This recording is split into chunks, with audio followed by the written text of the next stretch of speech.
Hare Krishna. Okay, that's good. So today is a very special day on the Vaishnav calendar. It is the commemoration of the disappearance day of Baladeva Bhusana and the appearance day of Gangamata Goswamini. So two things. Also Ganga Puja today. Today's the day to worship the Ganges River. So, first we're going to chant the prayers to the departed Vaishnavas in honor of Baladeva Bhusana. And then we'll speak about these two great personalities in class. So,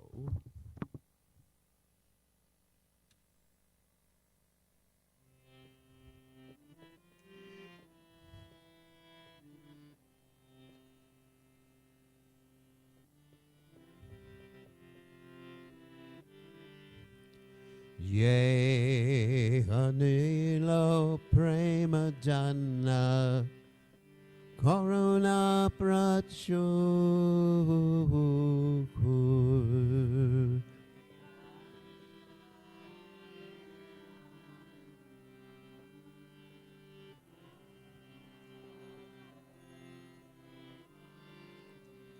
Henu Prabhu Kota Gela Charya Thakur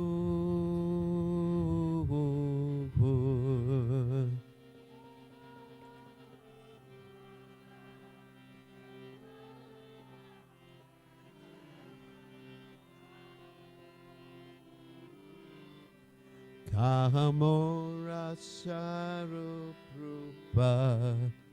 Katsanatan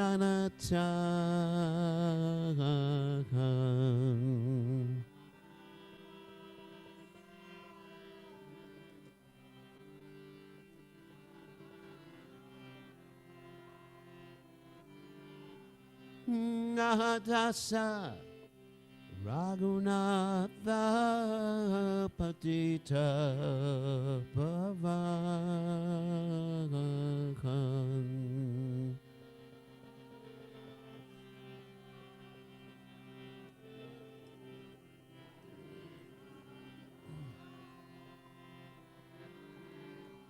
Kahamora Bhatta Juga Kakavira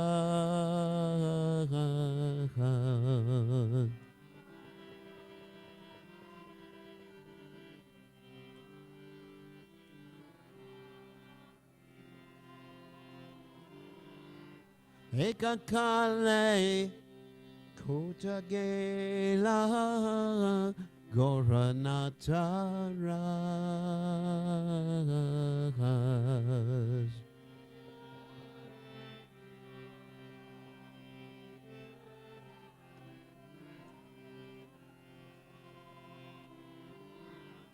Pashane Kutivo Matsa Anale Pasibo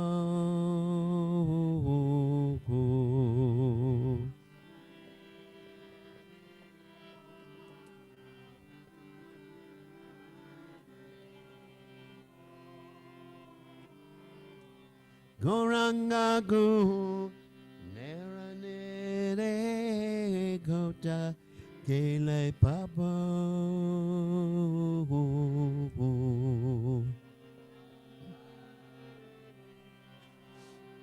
Re Kota Gele Pabo Se Saba Sangira Sange Ye Koila Vilas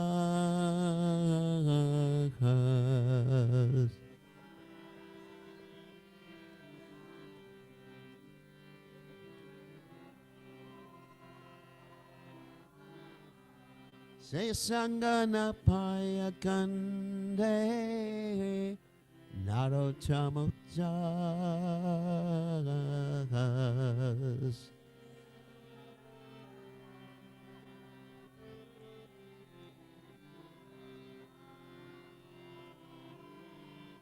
Jayane Lo Prema Janna Corona Pracho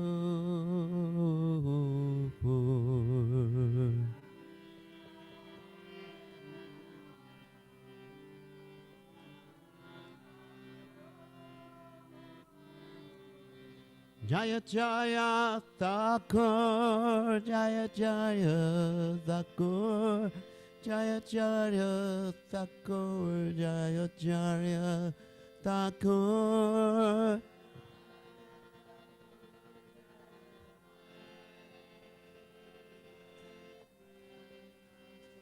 Jaya Jaya Thakur, Jai Om Vishnupad. Paramahansa Parvacharya Satashi Shima Divine Movements Abhaya Charana Dvakrana Gita Prabhupada Jai ISKCON Founder Acharya Srila Prabhupada Jai Ananda Koti Vaishnava Vrinda Jai Namacharya Shri Thakur Jai Say Kaho Shri Krishna Chaitanya Prabhu Nityananda Shidway Gadadha Shivasati Gaur Bhakta Vrinda Shri Shri Radha Krishna Gopi Gopinath Sayam Kunda Radha Kunda Giri Govardhan Ki Jai Vrindavanam Ki Jai Charanam Ki Jai Jagat Sami Ki Jai Yamunamai Ki Jai Shrimati Lasi Devi Ki Jai Samaveda Bhakta Vrinda Ki Jai Gaur Premananda Hari Hari Bo. All glory is the assembled devotees. All glory is the assembled devotees. All glory is the assembled devotees. All glory is to Shi Guru and Gauranga Srila Prabhupada Ki Jai. Nama Om Vishnupadaya Krishna Prasthaya Bhutale Shrimati Bhaktivedanta Swami Namani. Namaste Saraswati Deve Gaurvani Pacharni Nivashesha Shunyavadi Paschatya Deyachatarni. So we'll read the translation. He who brought the treasure of divine love, and it was filled with compassion and mercy, where has such a personality as Srinivasacharya gone? Where am I Swarup Damodar and Rupa Goswami? Where is Sanatan? Where is Raghunath Das, the savior of the fallen? Where am I Raghunath Bhatta and Gopal Bhatta? And where is Krishnadas Kaviraj? Where did Lord Gauranga, the great dancer, suddenly go? I will smash my head against the rock and enter into the fire. Where will I find Lord Gauranga, the reservoir of all wonderful qualities? Being unable to obtain the association of Lord Gauranga, accompanied by all of these devotees, in whose association he performed his pastimes, Narottama Das simply weeps. So, Om Gana Timidanda Shah Gananjana Shilakaya Chakshur Unmeritam Yena Tasmai Shri Gurave Namaha. So as I mentioned, today we're commemorating the disappearance day of Baladeva Vidya, who is the great Vedanta Acharya, as well as the appearance day of Gangamata Goswamini. So first we're going to speak about Gangamata Goswamini. And for those of you who don't know, she was actually a bona fide guru in our sampradaya and initiated many people, and one particular prominent person was initiated by him, which we'll tell about in the story. Once upon a time, many years ago, there was the king of a place called Putia. It's a province in India. And he had a daughter. And his daughter's name was Sachi. And Sachi, from the beginning of her life, she went to Bhagavatam class, and she heard about Krishna. And when she heard about Krishna, something like the story of Rukmini in Krishna's pastimes, that Rukmini heard about Krishna from Narada Muni and others, and she decided, no ordinary man for me. She decided, I want to have Krishna as my husband. So, and the same thing with Sachi. She decided, Krishna, I want to be Krishna's, and I want Krishna to be mine. So she gave her whole heart to him. And she used to worship Krishna. By the time she was about 5 years old, she would worship Krishna, sing to Krishna. uh, play with Krishna, do everything with him.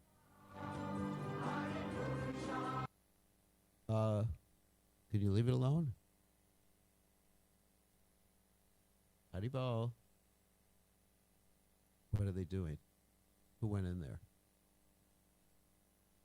Can you tell them just to leave it alone? We don't need to greet the deities right now.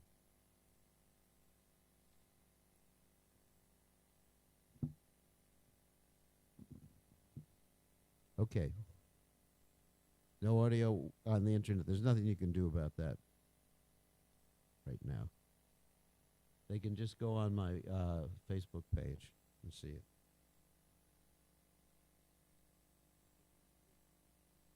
Oh, you can't hear in the pujari room? Then turn up the volume on the pujari room. What? There's nothing you can do about it.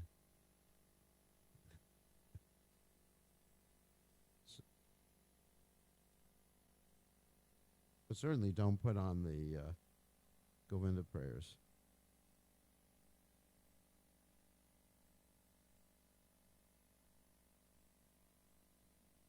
All right.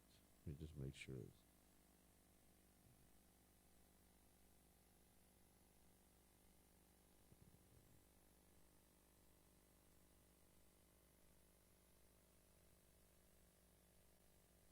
See if they can hear.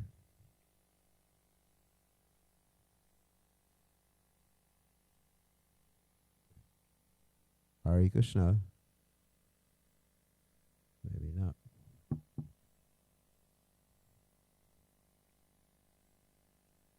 All right. Yeah, they can hear online.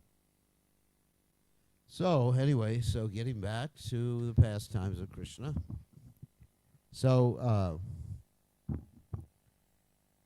now we turn the volume up too high.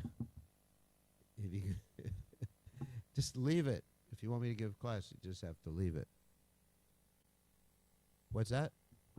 No, yeah, turn it down a little bit because it's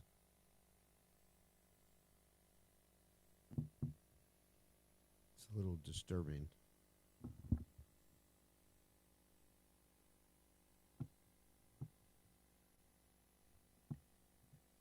Okay.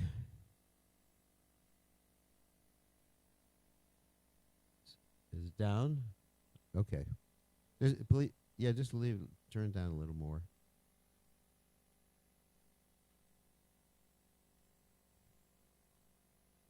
Okay, that's good. Okay, so getting back to the class. So talking about Sachi, she gave her whole heart to Krishna from the time she was 5 years old.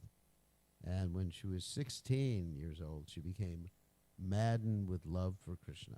And she used to study Sanskrit and Bengali. And her father and mother were very worried, when is she going to get married? And she refused. She said to them, it's a quote, "My marriage has already been done. There's no need for another marriage. Don't be worried. I will go to Vrindavan and I will meet my beloved there." Wow. And she took her deities and was ready to go to Vrindavan on foot, which was about 3,000 or 4,000 miles away. Oh, my God. So she actually went to Vrindavan on foot alone. And there in Vrindavan, she met her spiritual master. His name was Haridas, who was a guru in the line of Srila Rupa Goswami. And she used to go to hear his classes, and she begged him for initiation. And she said, "If you don't give me initiation, otherwise I'm going to die. I want to see Krishna. I want to serve Radha and Krishna." Intense desire. That's known as volume, the intense desire. That's the price for pure devotional service. So he gave her initiation, and he gave her the association of another elderly lady who is 50 years, of course, 50 years old for me is not elderly, but anyway, a lady who was a little older than her. And they used to wander around Vrindavan, she and this nice lady, and she would chant 64 rounds a daily, and she was totally absorbed. And she was so austere that she lived in a broken-down temple right on the banks of the Yamuna River. And she performed her sadhana every day. And she never made any arrangement for her eating, for prasadam. But she went door to door and she performed what's called madhukari. That means she would get a little bit from each house, and that would be her meal. And it's described that she would only eat 1/4 of a chapati in each meal, not even taking half a chapati. That's pretty austere. So when she became 25 years old, remember, she's a very young girl, her spiritual master told her, you should go to Radhakund, to where Raghunath Das Goswami resided. Of course, at that time, Raghunath Das Goswami was not on the planet. And do bhajan like him at the banks of the Radhakund and Shaimakund. So for the next 25 years, she lived like a renunciate, doing madhukari and bhajan on the banks of Radhakund. After another 25 years, I guess at this time she was about 50 years old, her guru said, now go to Jagannath Puri and live near the Gambira of Sri Chaitanya Mahaprabhu. The Gambira is the place where Lord Chaitanya Mahaprabhu resided at Jagannath Puri. I want you to renovate Sarvabhauma Bhattacharya's place. So, Sarvabhauma Bhattacharya was a great devotee of Lord Chaitanya. At present, it is actually in ruins. So she went for many more days on foot to Jagannath Puri from Vrindavan. And that's thousands of miles again. In those days, they didn't really have roads or anything like that, just paths through the jungles. And basically, you had to go through the Jarakhanda forest, which had many tigers and lions and elephants and wild animals, and what to speak of snakes. So she went to Jagannath Puri, and she made a hut of leaves and lived there chanting and remembering Lord Chaitanya and Lord Krishna. And in the evening, she gave classes on the Srimad Bhagavatam, particularly the part of the Srimad Bhagavatam that deals with the Rasa Leela dance. It's called the Rasa Panchadhyaya. And tears would come to her eyes when she was giving class. The king, in order to hear her classes, would come there in disguise. And the king said to her, after a while, I want to give you something. I want to build you a nice bhajan kutir, a nice hut to live in. I want to give you a donation. And Sachi said, I do not want to take a donation from a king. So she's very, very determined.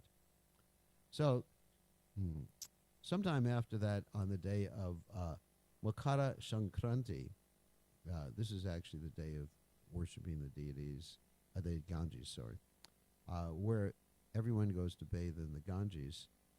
And the Ganges is hundreds of miles away from Jagannath Puri. So Sachi Devi wanted to go to the Ganges, but she had her guru's order. I can't leave Jagannath Puri. I have to stay in Jagannath Puri. So she was thinking, but I want to go. And so this conflict was there in her mind. So at that time, that night, in midnight, the Ganges, what's called the Sveta Ganga, which is very close to Jagannath Puri, overflowed, and there was a heavy current, and what happened is it carried her away, and took her to the temple of Lord Jagannath, right into the center of the temple of Jagannath in the middle of the night, and nobody was there. And she was left in the center of the temple of Jagannath at Lord Jagannath's feet. And of course the door was closed and everything like that. So in the morning, the priest came to wake the deities up, and he opened the door, and he saw this lady was there. And he said to her, why are you here? Have you come to steal the ornaments of Lord Jagannath? And Sachi Devi was just so absorbed in Krishna consciousness, she didn't even defend herself. She said, Krishna is so merciful. Ganges came to me, made me take a bath, and her current took me to the lotus feet of Lord Jagannath. She couldn't answer the priest, and she was taken to jail as if she were a thief trying to steal the jewels of Lord Jagannath. And during that night, while she was in jail, Lord Jagannath appeared in a dream to the king of Jagannath Puri and told him, go at once and beg forgiveness from her. Bring her in a golden chariot with drums and other paraphernalia and make a royal reception. And you should take initiation from that lady, along with all your priests and your whole family members.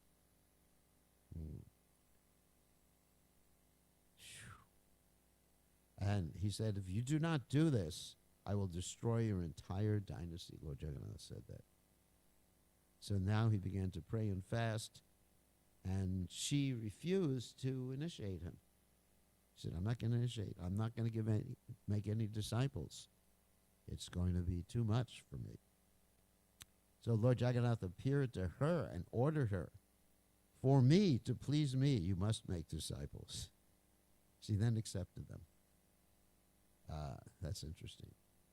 And so then he made the king made a temple. Gangamata Thakurani was always living, it's described in the temple of the heart, and she was there. She continued to give classes. This is interesting. More stories about here. And all the residents of Puri used to attend her classes, as well as the king, who was her disciple at that particular time. So one day, while she was chanting, remembering the pastimes of Krishna, a Brahmin from Jaipur came to her, and that Brahmin had been serving a deity named Raya Krishna. And Krishna had told him in a dream, please take me and give me to Gangamata Goswamini. If you don't do this, Krishna was funny here. He said, I will curse you because you have not been rendering me nice enough service. So sometimes you give me offerings and sometimes you don't offer to me. You are not doing the service like you used to do. So please take me and give me to her. So anyway, the Brahmin took the beautiful deity in a basket and walked on foot for many months to Jagannath Puri. And then he approached Gangamata Thakurini, and he said, please take this deity and serve him. And she said, no. I'm doing something called Manasa Seva. Manasa Seva means worshiping Krishna in my mind. In the line of Srila Rupa Goswami, I cannot do this. I have no time to worship with everything. The Brahmana became very worried. What am I going to do? She's refusing. And so that night, the Brahmin snuck into the garden where Gangamata Thakurini had a Tulsi garden. And he gave the deity, he left the deity there, and he ran away. Because he was scared of Krishna. So at 4 o'clock the next morning, the deity, who was discovered by Gangamata Goswamini, said to Gangamata Goswamini, you are neglecting me. I've come to have your service, your love and affection, and you are neglecting me. I'm thirsty. I'm hungry. Take me. Prepare something and offer that to me. So Gangamata Thakurini went to see the deity, and being charmed, she took him in her arms. She brought him inside the temple and began worshiping him there. And that deity is still there now in Jagannath Puri. And there's a very beautiful temple to Gangamata, Gangamata Goswamini on the banks of the Shamakund, right near what's called the Manasa Pavana Ghat, the bathing ghat in Shamakund, right near the ashram of Raghunath Das Goswami, and also the Bhajan Kutir of Vishwanath Chakrabarti Thakur. So that's Gangamata Goswamini, a great guru in our disciplic succession. And then let's talk about Baladeva Vidyabhushan. So Baladeva Vidyabhushan was born right near where there are the deities of Shira Chora Gopinath in a place called Balesra, which is the town right next to Ramuna, where you have the deities of Shira Chora Gopinath. And he studied Vedanta Sutra and other Vedic literatures, and even studied Shankara's commentary, the impersonalist commentary on the Vedanta Sutra. But he wasn't satisfied. Finally, he went to a place called Udupi. Udupi is the place of Sripad Madhvacharya in western India. And he studied all the Vedic commentaries of the Acharyas there. And he actually took initiation in Udupi, in the Brahma Madhva Sampradaya, not Brahma Madhva Gaudiya Sampradaya. So then he went back to Jagannath Puri after that, and there he met a great disciple of Rasikananda, whose name was Radha Damodar. And he surrendered at Radha Damodar's lotus feet and learned the Gaudiya philosophy from Radha Damodar. And then he was ordered to go to Vrindavan. And when he was in Vrindavan, he met the great Acharya Vishwanath Chakravarti Thakur. So, Vishwanath Chakravarti Thakur is known as the Rasacharya because he discussed in great depth about the rasa, or the tastes of the relationships that Krishna has with his associates. And so he studied with Vishwanath Chakravarti Thakur, and specifically studied Jiva Goswami's Shat Sandarbhas. These are the 6 works that delineate the philosophy of Krishna consciousness in a very elaborate fashion. Beginning with the Tattva Sandarbha. Tattva Sandarbha deals with what we call epistemology. How do you know what you know? You know, what constitutes pramana? We've been discussing this in our class in the evening, in the Jaiva Dharma class. And pramana means what do you accept as evidence, incontrovertible evidence. And of course, Srila Jiva Goswami in the Tattva Sandarbha establishes the Bhagavatam is the incontrovertible evidence for spiritual life. So, Vishwanath Chakravarti Thakur was not a technical sannyasi, he was a kshetra sannyasi. That means someone who remained in a holy place and rendered service to the deities or rendered service to Lord Chaitanya. So, what happened is while they were there in Vrindavan, something strange occurred in Jaipur. Jaipur is a city, it takes about 5 hours to drive from Vrindavan to Jaipur.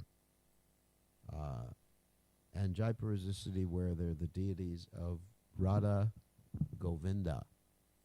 Radha Govinda are originally they were situated in Vrindavan, but they were taken out of Jaipur, out of Vrindavan, sent to Jaipur when Vrindavan was attacked by the Mughals. The Mughals were smashing all the temples and smashing the deities there. So to protect the deities were taken to Rajasthan. Rajasthan is a state in India where the people are called Rajputs, and they are very strong, and nobody can defeat them. So they weren't able to be defeated by the Mughals, and so many of the deities went to Rajasthan. So Radha Govinda, the deities of Rupa Goswami, are situated in Jaipur, right at the king's palace. And the king of Jaipur was a Vaishnava, Gaudiya Vaishnava, like we are, and he worshipped Radha Govinda. But what happened was that there was a group or a sect of Vaishnavas called the Ramanandis. And these Ramanandis said, in the Vedic literatures, there's no information of Krishna and Radha together. For example, in the Srimad Bhagavatam, we don't find the name of Radharani directly mentioned because, as explained by Vishwanath Chakravarti Thakur and our Acharyas, that Shukadeva Goswami, who was the original reciter, one of the original reciters of the Bhagavatam, was such a great devotee of Srimati Radharani that he could not even say her name directly in the Srimad Bhagavatam. So the Ramanandis had this objection, and so they influenced the king, and the king arranged for the deity of Radharani to be taken out of the temple and established in her own temple. So when Vishwanath Chakravarti Thakur, the great Acharya who was in Vrindavan, heard this information, he got pretty upset. And he wanted to go and establish the actual conclusion, which is called the Siddhanta. However, he was not in good health. He was quite old at that time. And also he had taken a vow never to leave Vrindavan. So he sent Baladeva Vijabhushana there. And Baladeva Vijabhushana actually quoted many Vaishnava literatures that established that Radha and Krishna were together. He quoted from the Brahma Vimohana Leela, where it's established that Krishna married all the gopis, including Srimati Radharani. He quoted from another verse in the Srimad Bhagavatam, Anaya Radito Nunam Bhagavan Harir Ishvaraha Yanno Vihaya Govinda Prito Yam Anyat Raha. That this particular gopi, referring to Radharani, perfectly worshiped the Supreme Personality of God, who was so pleased with her that he abandoned the rest of us and brought her to a secluded place. And basically, he defeated these Ramanandis, but they had one final argument. And that argument was that, yeah, you may have quoted all these different verses, but we don't accept what you're saying because you are not connected to a sampradaya, a disciplic succession. And so then Baladev had one argument there. First he said that Lord Nityananda was initiated by Lakshmipati Tirtha, Madhavendra Puri was a disciple of Lakshmipati Tirtha, Ishwara Puri was a disciple of Madhavendra Puri and Lord Chaitanya, etc. So they question why someone named Puri and others are called like not Tirtha. So, there's different varieties of gurus. So this is a technical argument. And Baladeva Vijabhushana said this is simply a sannyas designation. It's not the actual guru. When one takes a sannyas name, many of the devotees sometimes take a particular sannyas name in ISKCON, and sometimes it's called Tirtha, or sometimes Puri, or usually they have a bhakti in front of the name, right? Like Bhakti Tirtha or something like that. But that's not the name that your actual guru gave you, which is interesting. It's like when I took sannyas, I said to the person who's giving me sannyas, you cannot change my name because this is the name Prabhupada. Prabhupada's my actual guru, not you. So, anyway, so the Ramanandis had a final argument. They said, basically, your branch of the Sampradaya has no commentary on the Vedanta Sutra. Now, to establish a Sampradaya, you need a commentary on the Vedanta Sutra. The Vedanta Sutra is a commentary on, basically on the Upanishads. So, of course, Shankaracharya has his commentary, Ishwarya Rakyabhasha, and Ramanujacharya, the Srivasha. So all the acharyas, they have their commentaries. But it didn't appear that there was a commentary that we had on the Vedanta Sutra. However, our commentary, the natural commentary, is the Srimad Bhagavatam. So this is what he said. He said the Srimad Bhagavatam is the natural commentary, and these Ramanandis disagreed. And they said, you have to produce a commentary. And Baladeva Vijabhushana, taking a chance and being completely dependent upon the Supreme Personality of Godhead, said, we do have a commentary, and I'm going to show it to you in a few days. Just let me remember it from memory and write it down. So actually, he thought, Krishna, you got to help me with this one. So he went to the deity of Govindaji and he prayed to him. And it's described that Govindaji, the deity, dictated this commentary, and therefore the commentary is called the Govinda Bhasha, or the commentary by Govinda.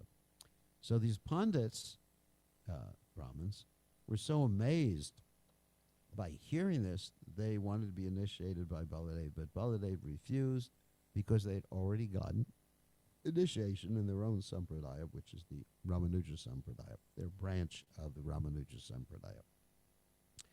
So, the actual story, there's a esoteric story behind this whole separation between Radha and Govinda. The esoteric story is as follows. We know they were on different altars. They were taken away from each other. But sometimes Radha and Krishna, they have this may appear to be a little esoteric for all of you, they have a spat. The spat doesn't mean someone spits. That means a little fight. So they had a lovers' fight, and Radharani walked away, and that's really what happened, and that's why the deities were separated, and they were brought back together. So this is a pastime of Krishna, not simply an arrangement for Baladeva Vijabhushana to write the Govinda Bhash. So Baladev later on established in his writings basically our understanding of the different tattvas, and he established, interestingly enough, we were talking in our class in the evening about 3 or 4 tattvas, but he established 5 different tattvas in his commentaries, and these are the commentaries.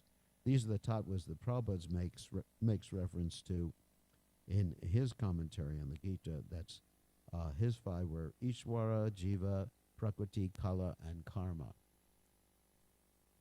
Whereas Bhaktivinoda Thakur, he usually talks about 3 tattvas. That is, Krishna,